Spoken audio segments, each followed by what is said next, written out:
Welcome to Sweet Life Beat Life. We hope this video helps. In this video, I will explain how to use watercolor sketch pens. We will begin by understanding the essential components of your pens and preparing your workspace.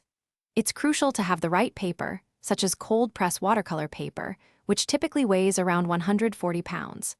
Then, we'll dive into basic strokes and simple color blending, setting a strong foundation for your artistic journey. This initial step is key to mastering the medium. Now, let's explore blending and layering, which are fundamental to watercolor art.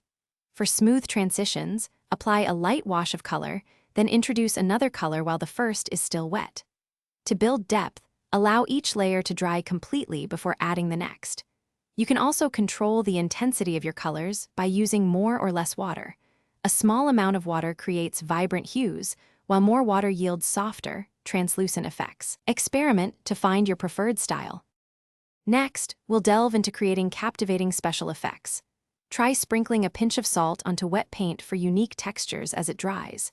You can also lift color by gently dabbing a clean, damp brush or paper towel onto a wet area, creating highlights.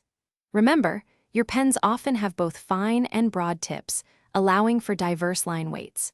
Don't hesitate to combine your watercolor pens with other mediums, like fine liners or colored pencils, for truly unique mixed-media pieces. Finally, let's discuss essential care and best practices to ensure your watercolor pens last.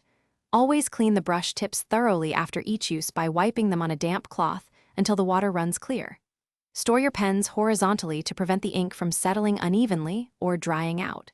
Consistent practice, even for just 15 minutes a day, will significantly enhance your skills.